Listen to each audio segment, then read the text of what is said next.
안녕하세요. 의사결정을 도와주는 남자 의도남입니다. 오늘 도와드릴 의사결정은 정말 큰 단위의 의사결정이에요. 바로 집 구매에 관련된 얘기를 해볼 건데요. 살면서 이제 재정적으로 가장 많은 임팩이 있을 수 있는 의사결정이 바로 주택 구매, 이제 집 구매에 대한 의사결정입니다.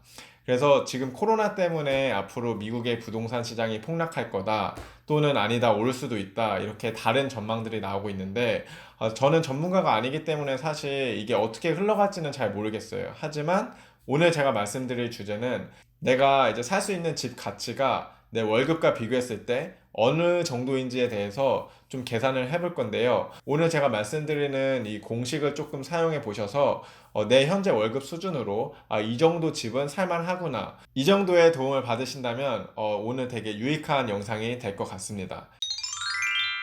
네, 그러면 본격적으로 엑셀을 통해서 계산을 해보도록 하겠습니다. 제가 이렇게 엑셀 몰기지 칼큘레이터를 만들어 봤는데, 결국에는 집 가격에 따라서 월 얼만큼 내야 되는지 대략적으로 계산을 하고 제 월급이랑 비교를 해보겠습니다.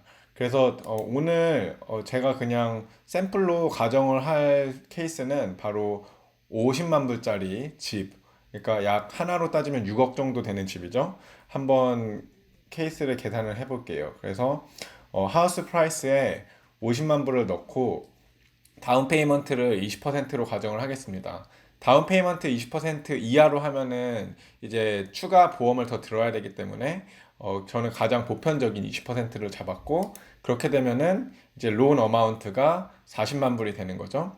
그래서 지금 현재 다운 페이먼트를 할 수 있는 금액이 세이빙이 안 되어 있다 하시는 분들은 당연히 아직 집 살 준비가 안 된 거라고 생각을 하시면 될 것 같고, 저는 다운 페이먼트 할 수 있는 금액 정도는 세이브 되어 있다고 가정을 하겠습니다. 그리고 이제 몰기지 론 같은 경우에도 30년에 이자율에 따라서 바뀌겠지만 4%를 가정을 했어요. 요즘은 크레딧 스코어에 따라서 좋으면은 뭐 3% 초반대까지 나오는데, 저는 고정 이자율로 계산을 해보겠습니다.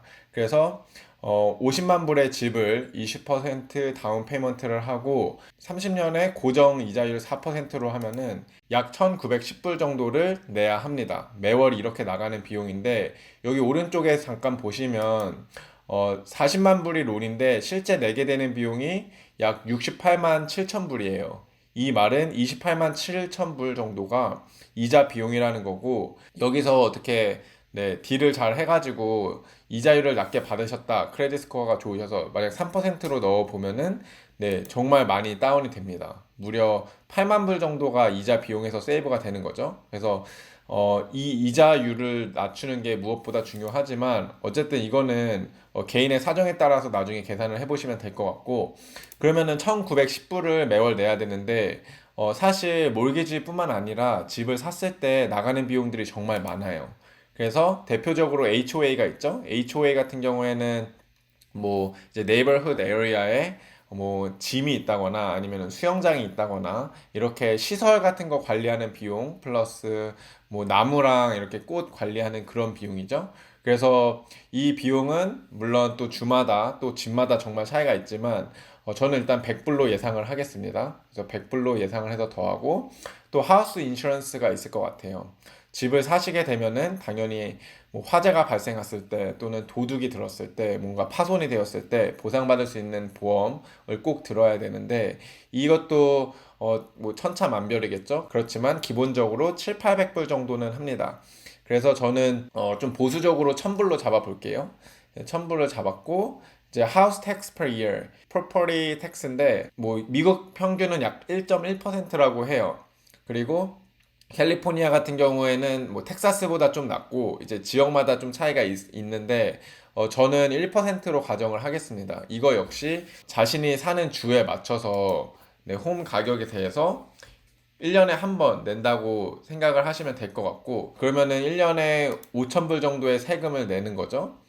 그리고 유틸리티는 전기세랑 수도세, 이것도 가족이 몇 명이냐에 따라서 다르겠지만 저는 일단 100불로 그냥 계산하기 편하게 잡아보겠습니다. 그 마지막 항목은 제가 인터넷이랑 넷플릭스를 넣었는데 인터넷 뭐 요즘 없는 집 없으니까 당연히 월 나가는 비용에 포함시키고 넷플릭스도 네, 모두 많이 보시기 때문에 포함을 했는데 제 넷플릭스 비디오 잠깐 안 보고 계신 분들은 보고 오시면 될 것 같고 50불로 잡겠습니다. 그러면은 정리를 해보면은 이제 몰기지로 나가는 비용이 약 1,900불 정도였고 기타 다른 비용을 모두 합하면 2,660불이 나가는 거예요, 매월. 이거는 뭐 교통비, 뭐 차값, 뭐 음식비, 생활비 아무것도 포함 안 되고 그냥 집과 관련된 비용입니다. 그러면 내가 2,660불을 매월 내야 되는데 내 월급을 가지고 이게 적당한 건가를 이제 판단을 하는 거잖아요. 그래서 제가 샐러리를 가정을 해보겠습니다. 제가 만약에 연봉이 8만 불인 사람이면은 이제 그로스 인컴은 세전 이제 기준으로 말씀을 드리는 거고 넷 인컴은 세금이랑 이런 거 다 떼고 났을 때 실제 받는 수령액이 얼마냐고 했을 때 5만 2천 불로 잡았어요. 여기는 제가 35% 정도를 세금으로 낸다고 가정을 했고 그러면은 5만 2천 불을 연봉으로 받는 건데 세후로 월 들어오는 금액을 봤더니 약 4,300불입니다. 그래서 4,300불이 월 들어오고 2,660불이 이제 나가야 되는 비용이라고 하면은 뭐 살만 하겠는데라고 생각하실 수도 있어요. 하지만 이렇게 되면은 아무 세이빙도 못 하고 아무것도 안 먹는 상태에서 이렇게 된 거잖아요. 그래서 이거는 정말 빠듯한 케이스고 보통 미국 사람들이 잡는 기준은 30%입니다. 30%. 뭐 28%라고도 하고 30%라고도 하는데 저는 30%로 가정을 해볼게요. 그래서 넷 인컴의 30%를 넘으면 안 된다. 그래서 지금 이게 1,300불이 여기 토탈 넷 인컴 월 들어오는 넷 인컴의 30% 가격이에요. 맞나요? 네. 그래서 이 30% 금액이 2,660불보다 많아야 이걸 내가 살 수 있는 집이구나 이렇게 판단을 하시는 거죠. 그래서 이 경우에는 8만 불일 때 1,300불이 30%니까 터무니없이 비싼 거예요. 맞죠? 그러면은 이 집을 나 혼자 사기엔 부족한데 만약에 저랑 똑같이 월급을 받는 사람이랑 뭐 결혼을 하든지 아니면 배우자가 같이 일을 한다. 그래서 배우자도 8만 불을 벌고 있다고 가정을 해볼게요. 그래서 여기 이제 두 번째 person 이렇게 해가지고 한다고 치면은 똑같이 이제 세금 뭐 둘이 합치면은 더 적게 낼 수도 있겠는데 어쨌든 똑같이 가정을 해보겠습니다. 그러면은 네, 월 하면은 똑같이 나오는 거죠. 똑같이. 그래서 여기 토탈 넷 인컴 per month가 두 명을 합치면은 8,600불이 나오고 이 두 명의 넷 인컴의 30%는 2,600불이에요. 그렇죠. 그러면은 이제 이 2,600불과 여기 있는 2,600불과 대충 맞아 있잖아요. 그러면은 둘이서 이렇게 합해서 약 이제 16만 불 정도를 벌었을 때는 이 50만 불짜리 집을 사도 되는 거구나. 이렇게 판단을 내리시는 거죠.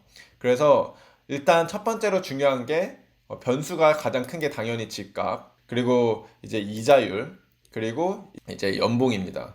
사실 여기 이제 먼슬리 내게 되는 경우 뭐 HOA가 엄청나게 비싸거나 막 300불, 400불 하면은 당연히 여기도 이제 조정을 많이 하셔야겠지만 이제 큰 변수들은 당연히 여기 이제 하우스 프라이스랑 연봉이라고 생각하시면 될 것 같고 나머지 부분들은 집을 이제 보시는 데 있어서 뭐 기입하셔서 계산을 해보시면 될 것 같아요.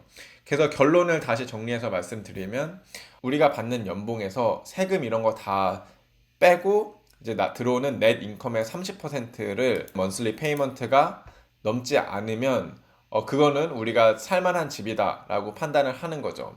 그래서 내가 연봉이 뭐 되게 갑자기 유튜브로 엄청나게 어디셔널 인컴도 많고 뭐 주식으로 많이 벌었다 또는 승진을 해서 이게 뭐 되게 올라간다. 그래서 갑자기 제가 네 12만 불을 번다고 가정을 해볼게요. 갑자기 3,250불로 많이 늘었잖아요. 그러면은 이제 뭐 60만 불짜리 집도 살 수 있는 거겠죠. 이런 식으로 계산을 해보시면서 내가 살 수 있는 집의 수준이 이 정도이구나 라고 판단을 내리시면 될 것 같아요. 네, 그렇게 오늘은 이렇게 숫자를 가지고 조금 말씀을 드렸는데 저도 이거 해보면서 재밌더라고요. 앞으로 파이낸셜 플래닝 할 때 이런 식으로 많이 생각을 하려고 하고 있는데 이번 영상이 도움이 됐으면 피드백 부탁드리고 구독과 좋아요도 꼭 부탁드리겠습니다.